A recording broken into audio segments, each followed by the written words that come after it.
Welcome to Roscoe Squeeze Off the podcast. It's your boy Roscoe Squeeze Off of the Show on the Go podcast. Once again, whenever I do my show by myself, it's usually about sports, and that's when I do the Roscoe Squeeze Off podcast. Well, today I'm coming to you as the world's foremost authority on all things that matter about the XFL. The XFL football league that was started by Vince McMahon many years ago, and then they made a second coming last year, or actually I think it was 2020. I don't even think they started in 2019. And now, because they filed bankruptcy because large part due to coronavirus. They might not say coronavirus, but in large part due to coronavirus, because according to Vince McMahon had fired Oliver Luck, who was Andrew Luck's father. He was the commissioner of the league, and he fired him on April 9th. And Andrew Luck Oliver Luck, I should say, is now suing him because it didn't work out. But that being the case, the numbers that Andrew Luck is filing for in the suit said they made their numbers. The league averaged 1.9 million television viewers per game in 2020. They generated nearly $20 million in gross revenue in 2020, according to court filings. It projected $46 million in gross revenue for a 10-game season. Each data point exceeded internal expectations, according to sources. So, the thing is, they were doing all right. I actually did a show about it before, if you go back in my previous shows, and I thought they were doing well. I thought it was actually a success. 4 teams. I thought I saw some good young talent, and I thought it was a position where they could be like another little minor league system for the NFL besides college, where you can get guys who may have been cut to go improve their talent, show they have talent. Another team can pick them up. Now, the reason I'm coming to you today is with Dwayne The Rock Johnson, and him and a financial group has purchased the team for $15 million. Now, Vince McMahon put $200 million into it when he started it up and filed bankruptcy. So they got it at a discount of $15 million. They're probably going to have to come up with a lot more money to make this thing, viable. But the thing that's getting me that I like is that they're talking about maybe 2021 doing something like a bubble process, like something that's going to be in a bubble. So you can get 4 teams, maybe, I don't know if they'll do more than 4, maybe they'll go 6 teams or so, 6 to 8 teams. But if they do something like what the NBA is doing with the NBA bubble, I think it will actually work. And this is why. I don't believe the college football team, I don't think the college football season is going to work, because too many teams are going to cancel and not going to go all the way through with it. As teams have, their first responsibility is to the children, because at the end of the day, a lot of these kids are the kids. I'm 18, you're an adult, but yeah, a lot of these guys are under 21. You can't do everything yet. And as kids get sick, parents are going to call for programs to be shut down. I do not believe they have a snowball's chance in hell of making it through this season. I'm not sure about the NFL. I think that's going to be tight as well. Without a bubble scenario, I think it's going to be what's happening to Major League Baseball as of right now, which today is August the 3rd, Monday, August the 3rd. Baseball has had to miss several games, at least the Marlins have, and we don't know where that could extend to. Now, the reason why I think this can work is if the NFL can make it through the season, should the NFL find a way to make it through the season, the greatest thing ever for the NFL, they're going to need talent. They're going to need talent. And where will that talent come from? If college does not play through, the XFL.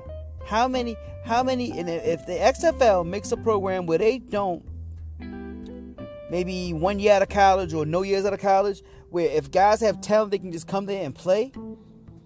Now, granted, that's scary. I know that's scary, because if guys go straight there and play and they don't make it, they don't even have a degree, and they've lost their eligibility to play on college and get a scholarship. Now, the other thing there though is if they're not playing at all, I wonder how that's going to work.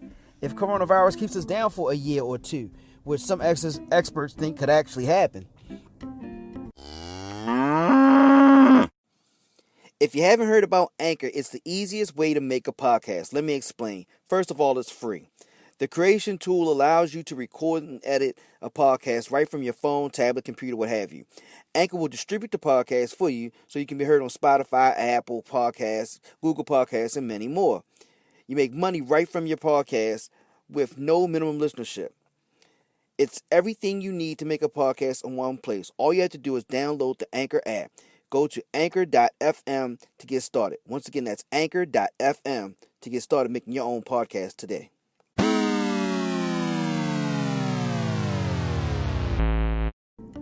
But not going that route, just thinking, what could the XFL be with good marketing? Granted, Vince McMahon is amazing at marketing. I mean, we all see the WWE. And prior to that, the WWF. He's been great at marketing since he took over the WWE. But I think The Rock, with his popularity, all his movies do pretty well. He's still popular with the wrestling league. If he goes and does a good marketing campaign, he's a former football player. I think he played from 1990 to 1994 with the Miami Hurricanes. Was actually I think he was roommate of Ray Lewis when he played there. But if he can market this well, and he can get young talent to come in, and I love some of the rules that the XFL had last time. I thought, this in 2020, I thought it was great before coronavirus. I thought it was a good change of pace. It's very interactive for the fans that watch. Now, it's going to be hard to get us to watch because we're used to the top talent. But, and with a lack of all the sports that we normally have, and if he markets it well and makes it interesting, it'll kind of be like Ice Cube's 3-on-3 tournament thing, basketball league that he has, where you don't really go out the way to watch it, but sometimes if nothing's on, and you got a couple players former players, you check it out for a little bit. When they had the championship, you may check it out. It gets pretty interesting sometimes. So I think it can be like that. It can't be a muscle-bound bully like the NFL that just barrels in $13 to $15 billion in a year. No, it will not do that. But I think from what he's paying for $15 million, and even the initial investment, if they were to go as high as $200 million, like Vince McMahon, to repair the league and get it back up and going, which I don't think they have to go anywhere near that. But if they market it correctly, I really believe it could work. They should do something like make every game that you can watch on your phone. Just go all out. Have an app for it where so people can just watch it just to get ratings. Just to get ratings. You know what I mean? Like make it where it's so easily accessible that any and everyone can watch it. And then actually, like I said, have some good players, have some good coaches like what they had this time around, where it can actually be a farm system. Because without college football, at least this particular season, I think a lot of people will look to that. And if it's in a bubble, that means it can maintain. So those players can become future talent in the NFL. And an NFL level talent that's not in the NFL or not where they want to be will actually think, well, let me step down to the XFL, play a season, and increase my bargaining chips. That's all I'm saying. I'm not going to go far and say, this is the greatest thing since sliced bread. But a farm system for the NFL is not a bad thing. It's always been tough because of injuries, things of that nature. And people don't really, watch it because you watch college, because, you have your relationships to your teams, because people went to college, things of that nature, or what's in your local proximity. But I think with the absence of that this particular season, you could create something here. And I think they were creating something prior to coronavirus. But I think Dwayne "The Rock" Johnson and his investment group, they could make this thing happen. Let me know what you guys think. I know a lot of people don't believe in XFL. I think it has a chance to go really well. I think they can make some good money here. And like I said, doing it in a bubble, nobody, guys come in, they commit, you run. Now, if you did it in a bubble, I don't know how many games you could play. Because let's say if you've had a 10-game season, that's 10 weeks in a bubble prior to the playoffs. Maybe they have to short the season. Something to that nature. Maybe 8 games tops. But, I guess they can work on logistics. But, because if you do a 10-plus week tournament, or season and tournament, I wonder what talent you'd get there. I wonder if many guys will say, I don't want to do that. I don't want to commit to it that long. At least the NFL, NBA are doing it because they're making so much money. So you go to the tournament, as they call it, the AAU tournament in the NBA, which is very successful, by the way. I think that's in 1 week of doing that, it's been very successful.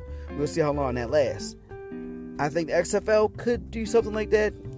Matter of fact, they could stagger games. Put games on like the NBA. NBA is putting on 5 games every day right now. Just put on a game or 2 a day. Or not a day, maybe a game every couple of days. Like a game on a Saturday, a game on a Wednesday. Stagger the games. Maybe that might work. Well, we'll see. Just let me know what you think. See if it'll work. RoscoeSqueezeOff@gmail.com. Once again, it's the world's foremost authority on all things that matter. I am the Roscoe Squeeze Off of Show on the Go, but this is the Roscoe Squeeze Off podcast.